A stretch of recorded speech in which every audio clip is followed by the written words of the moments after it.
Arches National Park, September 2021. We totally enjoyed visiting Arches National Park in September of 2021. We stayed at a RV park in Moab due to the high temps as we travel with our dog Chloe.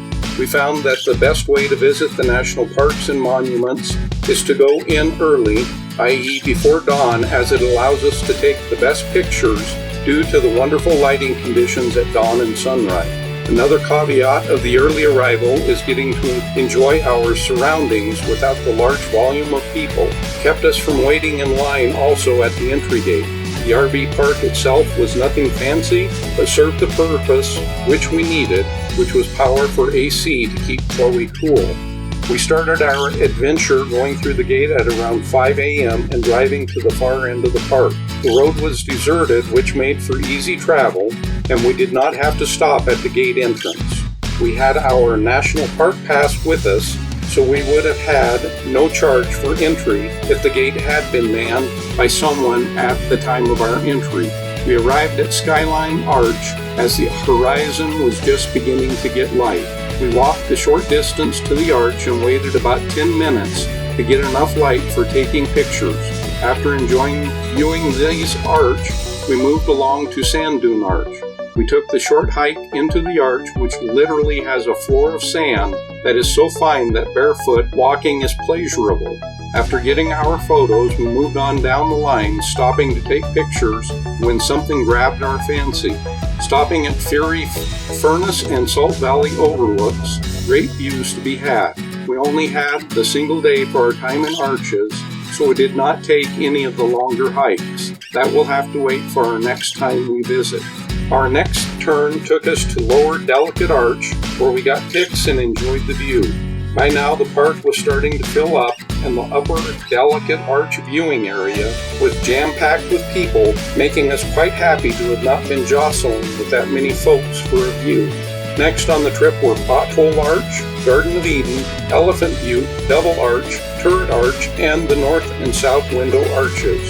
This area was extremely busy as well, but we were able to get pictures and enjoy the abundant eye candy that these areas offer. Balance Rock was next on our excursion as we made our way south out of the park. Stopped at the Petrified Dunes viewpoint next for photo opportunity, followed by Tower of Babel, Sheep Rock, Courthouse Towers viewpoint, Three Gossips, and the Organ. All excellent places for taking pictures and enjoying the grandeur of the park. Our last two stops inside of the park were the LaSalle Mountains viewpoint and Park Avenue viewpoint. It was nice approaching the park as we did because the large majority of the traffic was headed in, so made for easy driving. From here, we headed down to the park gift shop and entrance area. Cindy went into the gift shop area and got her book stamped, as well as getting our obligatory sticker for decorating our slide.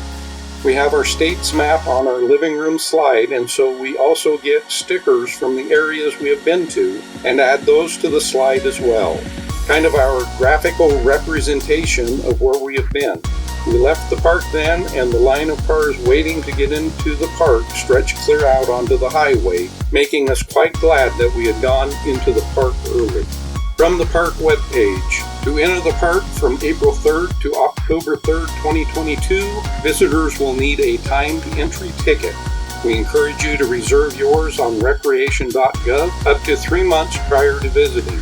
Limited tickets will be available for day before purchase.